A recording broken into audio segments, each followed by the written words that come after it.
దేవునికి మహిమ కలుగునగాక. ఈ దినం దేవుని వాక్యం, మీరు అడుగుపెట్టు ప్రతి స్థలము మీది అగును. గమనించినట్లయితే గనక ఈ యొక్క మాటలను దేవుడు ఇశ్రాయేలు ప్రజలకు సెలవిస్తున్నారు. మీరు అడుగుపెట్టే ప్రతి స్థలము మీది అగుతుంది అనంటే, అక్కడ దేవుడు వారికి సెలవిచ్చినటువంటి మాట ఏమనంటే, మీ దేవుడు వారికి కనాను దేశాన్ని ఇస్తానని చెప్పాడు. ఆ ప్రకారంగానే దేవుడు వారికి ఇవ్వడం జరిగింది. మీరు ఎక్కడెక్కడైతే అడుగు పెడతారో అదంతా కూడా నేను మీకు ఖచ్చితంగా ఇస్తాను అని చెప్పి, అక్కడ కండిషన్స్ ఏమనంటే, దేవుని యొక్క మాట వినాలి, ఆయన ఆజ్ఞలు పాటించాలి, ఆయన యొక్క కార్యాలలో నడిచినట్లయితే కనుక, ఆయన చెప్పిన రీతిగా ఎవరైతే నడుస్తారో వారికి ఖచ్చితంగా అడుగుపెట్టి ప్రతి స్థలం అంతా నేను ఇస్తానంటున్నాడు. అదే ఒక విషయాన్ని గమనించండి ప్రియమైన దేవుని జనాంగమా.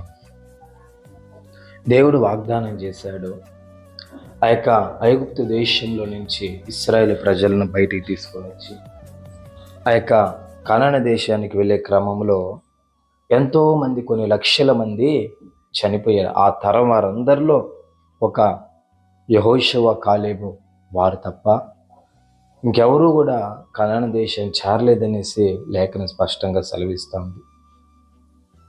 ఎందుకు దేవుడు వారికి కూడా వాగ్దానం చేశాడు కదా, మరి ఎందుకు వారు స్వతంత్రించుకోలేదని అంటే, దేవునికి అయిష్టమైన కార్యాలను చేశారు, దేవుడు నచ్చనటువంటి కార్యాలను చేశారు, దేవుణ్ణి మాటి మాటికి శోధించారు, మాటి మాటికి దేవునికి వ్యతిరేకమైన కార్యాలు చేస్తారు, సన్నిగారు, ఎన్నో చేశారు.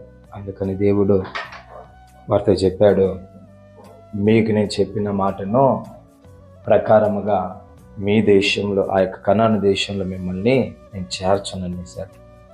అందుకే వాళ్ళందరూ కూడా ఎవరు కనాను దేశానికి వెళ్ళలేకపోయారు. కాబట్టి దేవుడు మనకు వాగ్దానం చేస్తున్నాడు, అడుగుపెట్టి స్థలమంతా నీకు ఇస్తానని.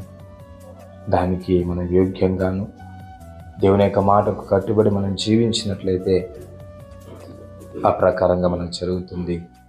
ఒకవేళ లేదు అని అంటే, మన తర్వాత మన సంతతి వారు ఆ వాగ్దానాన్ని పొందుకోవడానికి యోగ్యులవుతారు. కాబట్టి మనం ఉండంగానే ఆశీర్వాదాన్ని మనమే చూడాలి, ఆ ప్రకారముగా చేటుకు దేవుడు కృప చూపాలి. అంతకు మించి మనము దేవుని యొక్క వాక్యాన్ని ప్రకారముగా నడుచుకోవడానికి, దేవుని ఆజ్ఞల ప్రకారంగా నడుచుకోవడానికి 100% ప్రయత్నించి ఆ ప్రకారంగా మనం జీవించినట్లయితే నిశ్చయంగా దేవుని యొక్క కృప తోడై ఉంటుంది. పరిశుద్ధుడా స్తోత్రం. ఈ మాటలను దయతో దీవించి ఆశీర్వదించి బలపరచని కృప ఇవ్వండి. యేసు నామములో అడిగి పొందుకొని ఉన్నాము తండ్రి. ఆమేన్, ఆమేన్.